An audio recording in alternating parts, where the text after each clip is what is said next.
गुजारिश कर रहा हूँ जनाब तनुज पुनिया साहब। बहुत बहुत धन्यवाद। सबसे पहले तो मैं जो इस कार्यक्रम की सदारत कर रहे हैं हमारे चचा पूर्व मंत्री मौजूदा विधायक आदरणीय फरीद महफूज किदवई साहब और साथ ही साथ इस कार्यक्रम में हमारे बीच में फैज़ान किदवई साहब भी मौजूद हैं। हमारे बीच में जिला पंचायत सदस्य विजय भाई मौजूद हैं। जिला पंचायत सदस्य आदरणीय शहनशाह भाई मौजूद हैं। चेयरमैन साहब सतरिक के रेहान कामिल साहब हमारे बीच में हैं। हमारे बीच में मदनी भाई, आपका बहुत बहुत धन्यवाद कि आपने, और शिबली भाई का भी बहुत बहुत धन्यवाद कि आपने मुझे यहाँ इस कार्यक्रम में आमंत्रित किया। हमारे बीच में नुमानी साहब हैं, मौजूद हैं, और अभी अभी आपके बीच में अपनी बात रख रहे थे जिला कांग्रेस कमेटी के अध्यक्ष आदरणीय मोहसिन साहब भी मौजूद हैं। देखिए, वैसे तो मुशायरे में भाषण वाषण बनता नहीं, जैसे हमारे अध्यक्ष जी बता रहे थे, लेकिन क्योंकि रफ़ी अहमद किदवई साहब का नाम इससे जुड़ा है तो थोड़ा हम लोग बोलना चाहेंगे उनकी याद में।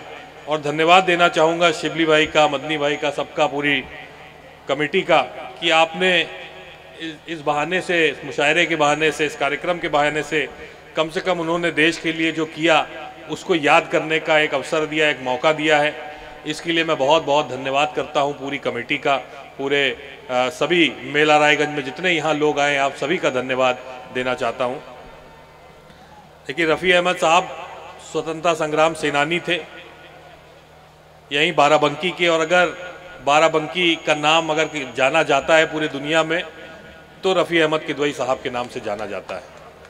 और बहुत ही अच्छी जो आपने लिखा है, जो अभी पढ़ा गया है मिनई साहब के माध्यम से, तो बहुत ही अच्छी बातें उसमें लिखी थी, बहुत अच्छा आपने लिखा। इसके लिए मैं आपको भी बहुत बहुत धन्यवाद देना चाहता हूँ। स्वतंत्रता संग्राम में उन्होंने बहुत बड़ा योगदान दिया,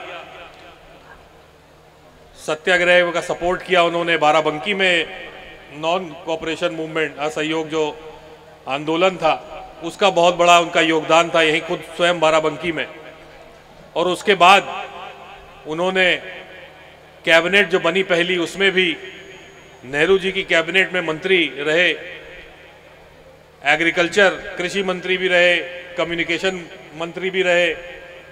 और जिस समय खाने की कमी हो रखी थी, अनाज की कमी हो रखी थी पूरे देश में, उस समय उसको ठीक करने के लिए रफ़ी अहमद किदवई साहब को मौका दिया गया। उन्होंने पूरे देश में घूम घूम करके और पूरी मजबूती से, मेरे ख्याल से सन 51-52 की बात है जब उन्होंने कृषि मंत्री थे और अनाज की कमी पूरे देश में हो गई थी, तब नेहरू जी ने उनको जिम्मा दिया था कि इस कमी को दूर करिए किसी भी तरह, और उन्होंने किया, पूरी मुस्तैदी से वो काम किया, सफलतापूर्वक वो काम किया।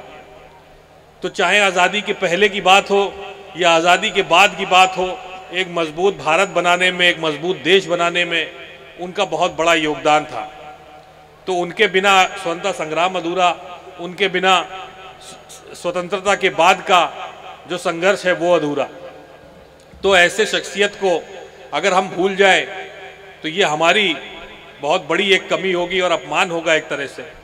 तो इसीलिए मैंने सबसे पहले धन्यवाद दिया कि आपने उनको याद रखने के लिए ऐसा कार्यक्रम रखा है और उनके बारे में यहाँ पे आज चर्चा भी हुई, बहुत अच्छा लगा।